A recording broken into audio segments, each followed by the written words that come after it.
Why won't my partner communicate with me? This is a question I hear all the time, and it usually comes with a lot of frustration and confusion. People often feel like they're trying to connect, they're trying to talk, they're trying to share their needs, they're trying all this emotional intelligence stuff, and somehow it just keeps going nowhere. In this video, I want to slow that question right down and look at what might actually be happening underneath it all. I'm going to talk about emotional flooding and the patterns that can shut a conversation down. And I have seen it all. I have seen people escalate fights. I have seen people bring things back from a fight. I've seen repairs.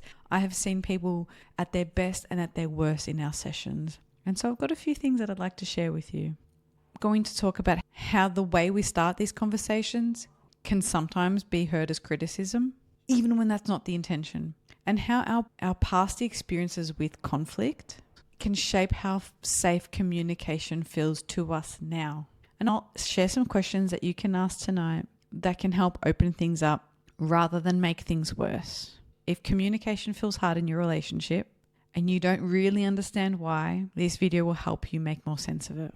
When people say their partner doesn't communicate with them, they're often not talking about a lack of words. When I was preparing for this episode, I started looking at the kinds of things people ask. I looked at some of the data that we have of the different reasons people reach out to the therapy hub for couples counseling. And the biggest reason by far was communication. We don't communicate. We're struggling to communicate. We want help with our communication. It came up over and over and over again. And so what are people actually asking for here? What do they mean when they're asking for this? It's often there's a certain need they have, a type of conversation that's missing. Maybe they feel disconnected, they feel left out, they are worried their partner doesn't understand them, they don't feel understood, they don't feel close, they don't feel like they know their partner or are known by them, or their partner is not listening to what they're saying, they don't feel that they're really understood. Even apologies require a level of understanding in order to know what you're apologizing for. Some of our deepest wants is to feel seen and to have a level of intimacy that feels special. And so when we don't feel we're getting that, communication can seem like the center of that we're not communicating. It often covers a wide range of things, like they just can't see my point of view. I don't feel understood. They're not listening to me.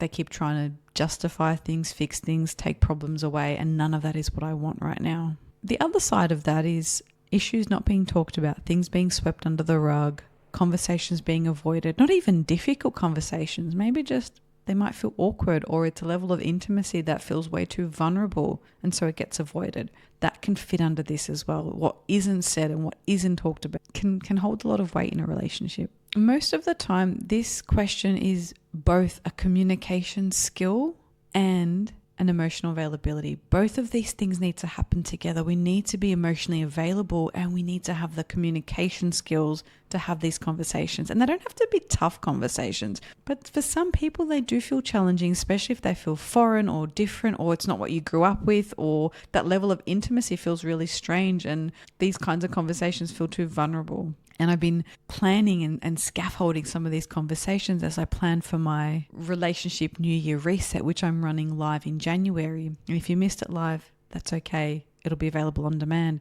I'm giving people some of the tools to have these conversations, some of the questions to ask that cover a range of topics. I mean, imagine how good you would feel in your relationship if you spoke honestly and openly about friends and family, your hopes and goals and dreams, finances, sex and intimacy, the big changes or life transitions that are coming up, how you spend time together, what you want and what you need and what feels good, and how you celebrate big occasions. Imagine if you knew all of the answers to those things for your partner and you refreshed them every year.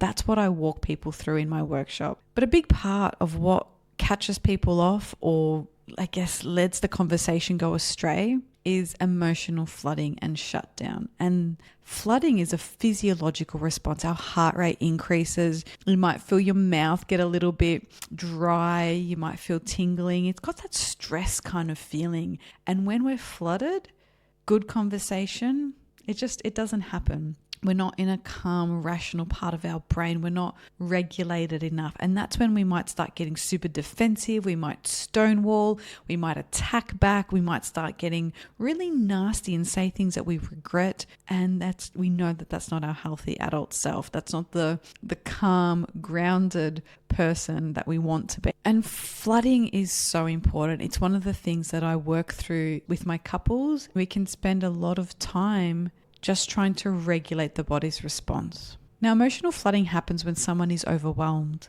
The nervous system can go into fight, flight, freeze, or fawn response. And you might have an idea of which one you do. Thinking clearly becomes hard.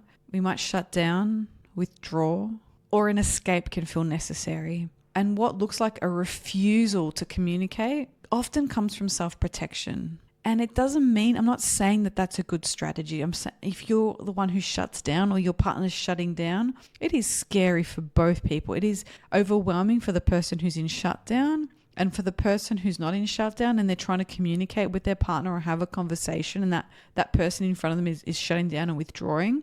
It can feel rude, it can feel inconsiderate, it can feel selfish. And it's a response that they can't help. And if that's you, I strongly urge you to get some support so that you can stay in those conversations, that you can have those difficult or awkward conversations so you can have the relationship you want and deserve. And now the Gottman's couples therapy is one of the modalities that I practice, and they talk about the patterns that predict relationship breakdown. And these show up in communication. When we flood, we can get defensive and we can stonewall.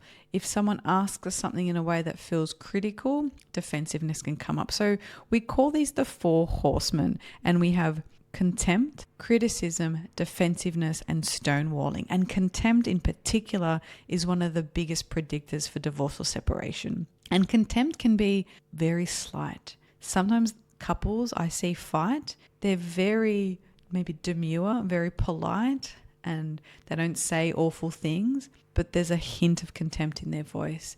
And that defensiveness can also be very subtle. It can just be a simple, yeah, but, I know, but, that but already disregards the other person's stuff.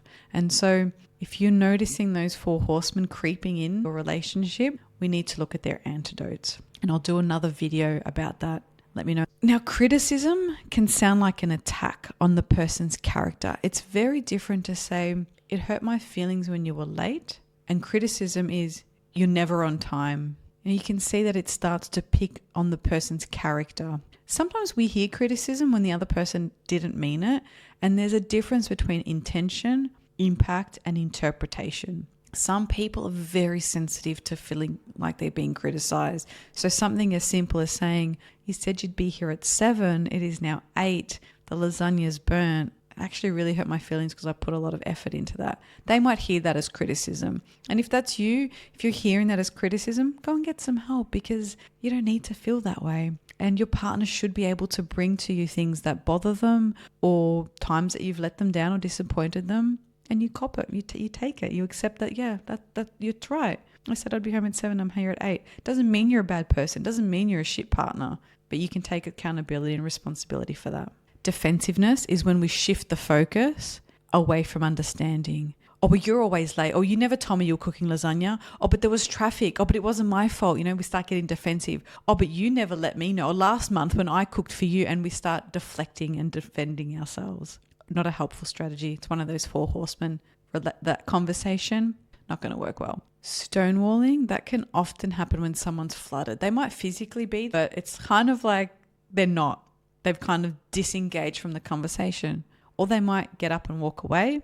I get it, why you might need to do that, but we want to be able to regulate and reduce that flooding so that you can stay in the conversation, because to be stonewalled is so hurtful and can leave your partner feeling so alone, so uncared for, so unimportant. And contempt, the worst one of the 4 horsemen, the most corrosive to a relationship, shows up as eye rolling, as sarcasm, as a tone, as a sense of superiority. Well, I'm never late. Yeah, it's that contempt in that tone, saying I'm better than you, I'm not late, I didn't forget this. And it can communicate disgust and disrespect rather than frustration. So these patterns, these 4 horsemen, criticism, defensiveness, stonewalling, and contempt, escalate disconnection rather than resolve issues. People start avoiding conversations to prevent conflict. And these patterns are less likely to get you the kind of conversation or outcome that you want. These patterns are less about intent and more about protection and overwhelm. And one of the biggest triggers for these patterns is how the conversation begins. What you say when you start the conversation. One of the most common ways that couples get stuck is how they start this conversation. If you say, "You're never on time," that's very different. That's going to already evoke a sense of defensiveness in your partner. It's leading with blame rather than personal experience. If you were to give them the benefit of the doubt, assume that something bad happened, that their intention wasn't to hurt you, remember that's a person that you love, that you like, that you've chosen. Give them the benefit of the doubt. When things are calm, then say, "It really hurt my feelings that you came home an hour after you said you would. And I had spent a lot of time making a really beautiful dinner and I felt really let down." That's going to give you a much more fruitful conversation and less likely to trigger defensiveness in your partner. So if you're leading with blame and you're saying, "Oh, you never," or "you always," it's going to likely escalate criticism. You want to start with an "I feel" statement and not "I feel like you don't." I feel disappointed. I felt hurt. I feel unappreciated. That's going to change the course of that conversation. If you're raising issues in moments of stress and frustration, you're setting it up to fail. It's going to be really hard to have a productive conversation if one or both of you are already stressed, already frustrated. So think of a moment where you're trying to do laundry and you're trying to feed the dog. Maybe you've got dinner in the oven and that's when your partner chooses to ask you about the next long weekend and if you want to go camping. I'd flip my lid. I'd be so stressed with all these things going and something in the oven and the dog wanting something. I'd be like, that's just not the right time. And I would probably snap and crack it. So the timing of when we have these conversations really matters. And wanting change without naming vulnerability, it's hard. It's really hard to get the change you want without actually showing the emotion behind it. So saying, "I would like to spend more time with you. I feel disconnected." It feels vulnerable. That is going to get you a step closer to maybe having that need met than if you said, "You're always on your phone. You don't organize things with me anymore. You don't plan a date. When was the last time you planned a date night?" If you want change, but you're not willing to name the vulnerability, it's probably not going to land very well. Even a reasonable point can feel unsafe when it's said as a criticism. Okay, you might be 100% right that your partner was an hour late. That's fair. It's reasonable. It could be the truth. It is the truth. But if you say it as an attack, if you say it really critical, what are you hoping to achieve? It's not going to get you the outcome that you want. And if these are the patterns that have been happening slowly in your relationship, well, no wonder communicating is really hard. And if it's so hard now that you keep saying, "We don't communicate anymore. When was the last time you started a conversation? I'm sick of doing all this." It's just perpetuating that cycle. And sometimes communication breaks down because one or both people don't have the capacity to sit with discomfort. And being able to sit in discomfort is so important. If your partner is sharing something with you that makes you uncomfortable, maybe you feel too activated, like you're being blamed, learning to tolerate that and stay in the conversation is really important. If they are sad or scared or stressed or overwhelmed, and your job in that moment is just to listen, not to try and fix it, not to try and problem solve it, not to try and tell them, "Don't worry about it, everything will be okay," because you can't handle seeing their distress. Learning to tolerate discomfort and stay present is a crucial relationship skill. And if you don't know how to start, if you don't know how to do it, get some help.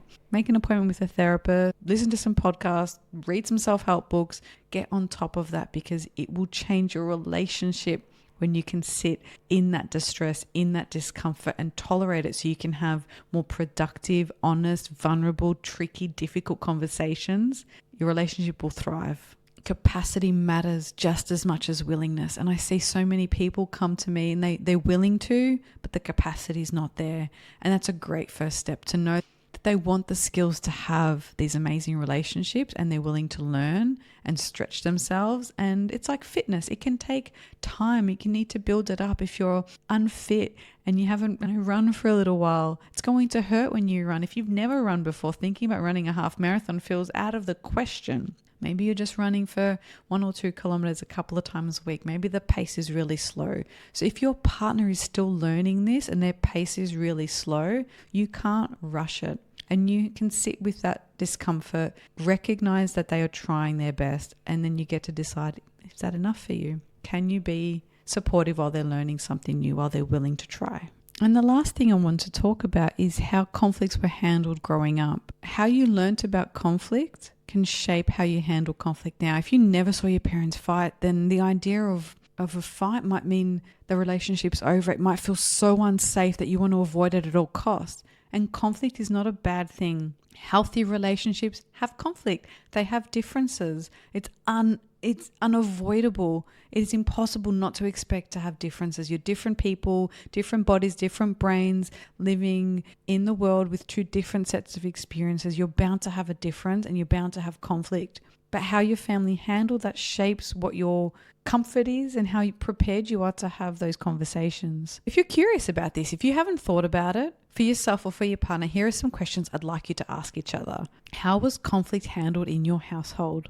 Who had the final say? What happened when someone got angry? Was conflict avoided or was it explosive? And what happened afterwards? Was there any repair attempt? I think some of those, if you ask your partner those questions and you reflect on them yourself, you might start to get a bit of an idea of what communication was like for them growing up.